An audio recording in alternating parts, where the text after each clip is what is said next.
Namaskar. Hello friends.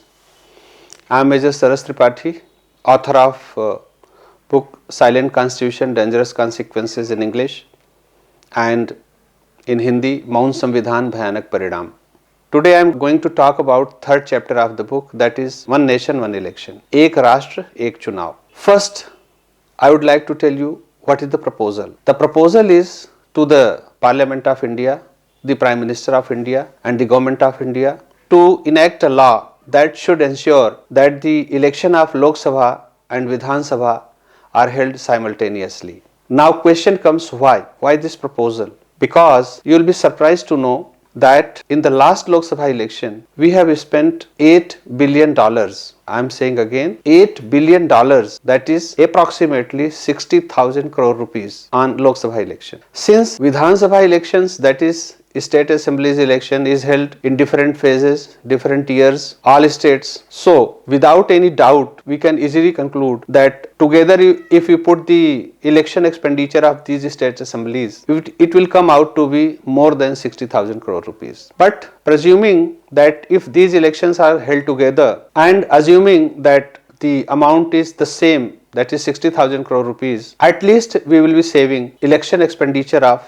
either Lok Sabha election or the state assemblies election. So effectively we are spending minimum 1,20,000 crore rupees for election of state assemblies and the Lok Sabha. If you hold the election together, that is simultaneously, once in a 5 year, we will be saving minimum 60,000 crore rupees. To understand the value of this money, I will give you certain data.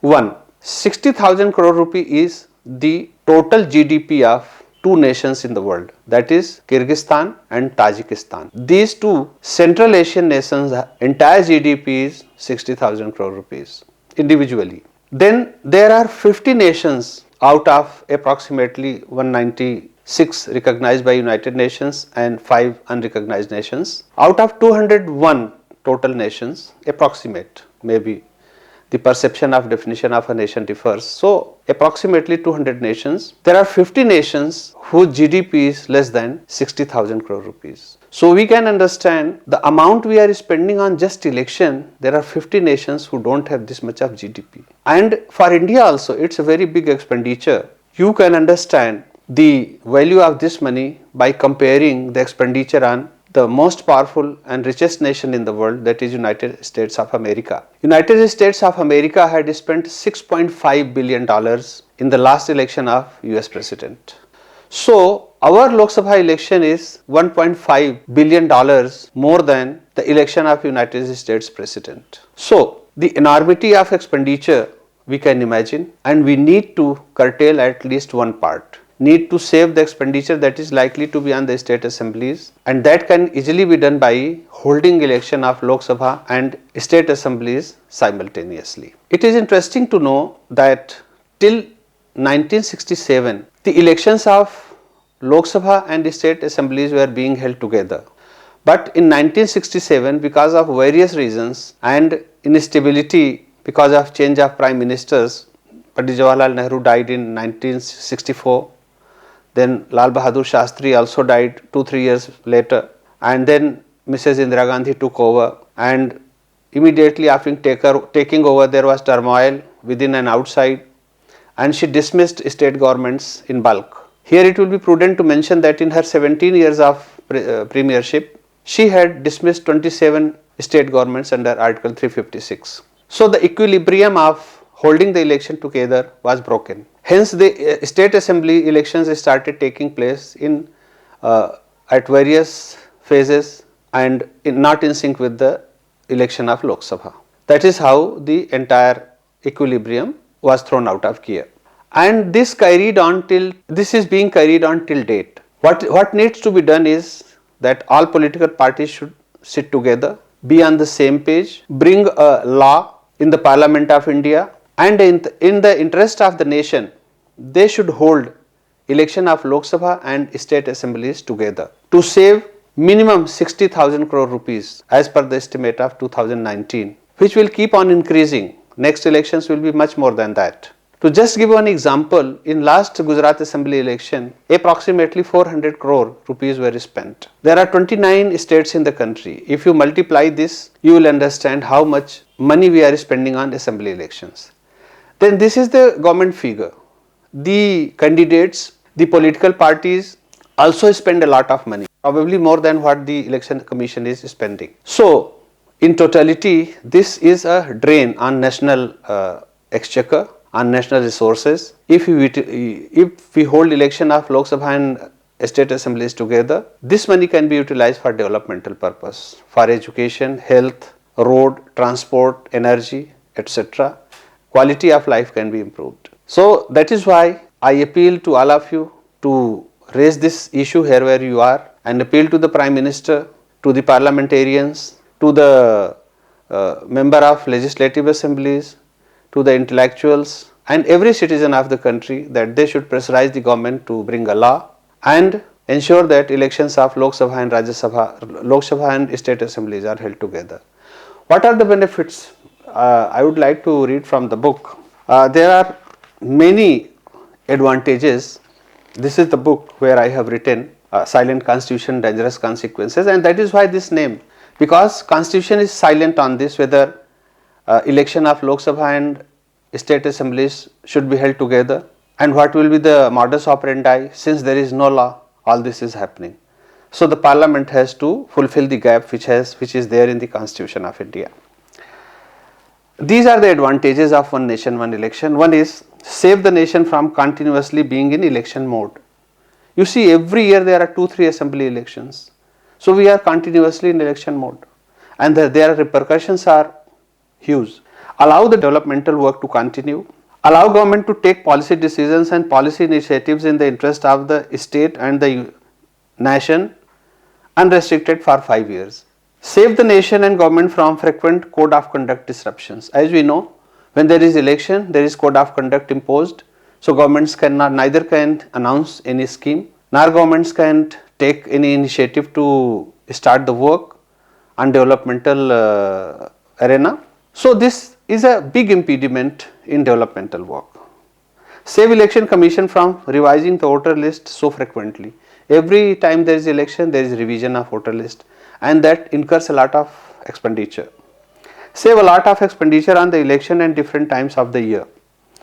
Optimize the use of deployment of security forces for the elections. You know, despite being a democracy, if there is no security forces, we can't hold elections. There is so much of mayhem that the security forces need to ensure that the elections are held and law and order is maintained. So they are withdrawn from various locations including BSF, SSB, ITBP, CISF, as it is CRPF is always in election duty mode. That needs to stop. So spare time for time and resources for security agencies to utilize to tackle counter-insurgency and left-wing extremism like Naxalism, terrorism, etc., and matter relating to internal security. If elections are held together, these security forces will be spared to do their core job instead of coming and conducting elections in different parts of the country. Reduce the expenditure of political parties and in lieu greed and need for more fund from corporates or from government treasury. One of the biggest reasons for political parties to collect fund is to fight the election, and more expenditure, more collection of fund from different sources. They pressurize the corporates, they collect the money, and many political parties indulge in corruption to make money from the government treasury. So once this election is held simultaneously and expenditure is brought down, the corruption will also come down. Spare time for government servants to dedicate more time to their core duties. When there is election, entire government machinery is working, particularly the school teachers. They are the one who are conducting election. So the study of children is very badly affected. Teachers are not able to concentrate, prepare themselves for lectures, for teaching, and the students have to sit at home and wait until election is over. Give more time to the teachers to dedicate in teaching and academic work. Those who conduct the election are mostly government servants and teachers of government school. 12th point is give more classes to students. Frequent elections also hamper the studies and disrupt continuous running of classes, ultimately affecting the academics of the students. One very important negative dimension of frequent election is that it leads to initiative paralysis. When the elections are being held, the government cannot take initiative to start any work. So, this is very important that we should get out of this election mode. How it can be done? This is most important. How it can be done? The one nation, one election, which I have called here one elect, can be done by amending the constitution suitably, which may be difficult but not impossible. Following can be done for one elect. To ensure that all political parties are at one page, there are constitutional problems, there are legal problems, there are political problems in conducting simultaneous elections, but it is difficult but not impossible. If government and all political parties understand the interest of the nation, they can very well do this. And how they can do? This is the suggestion. A meeting of all the heads of political parties and chief ministers should be called and pros and cons presented to them by an expert committee to convince them for the humongous advantage one elect will give to the nation. Second is, a national debate should also be initiated to gain insight from the masses on one hand and educate them about its advantage on the other hand to make the opinion in favor of one elect.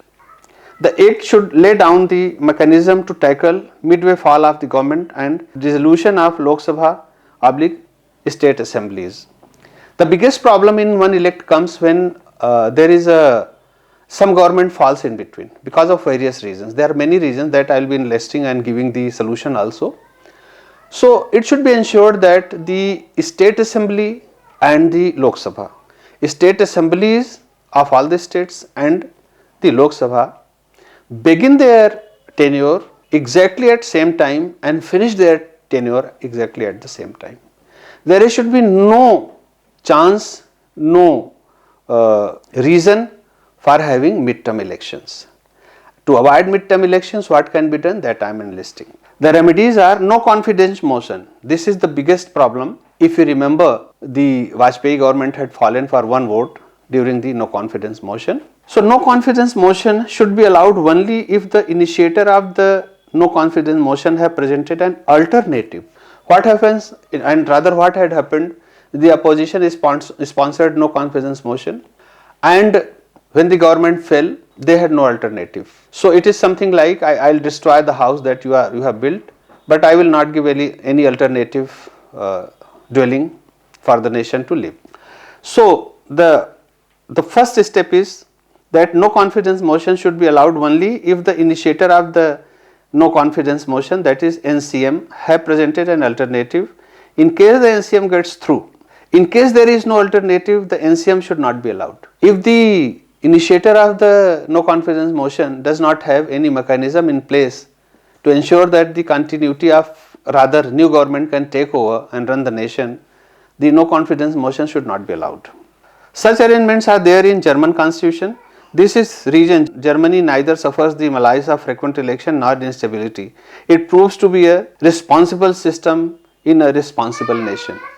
If during placing of NCM, the initiator were able to prove they had the alternative but failed to sustain later, the previous government should take over the reign of the government. It will ensure full term of 5 years to the Lok Sabha / state assembly. Second condition may come that the initiator of the no confidence motion have given the mechanism in place to ensure that once the government falls, they are in a position to give an alternative government, but once the government has fallen, they are not able to give the alternative government.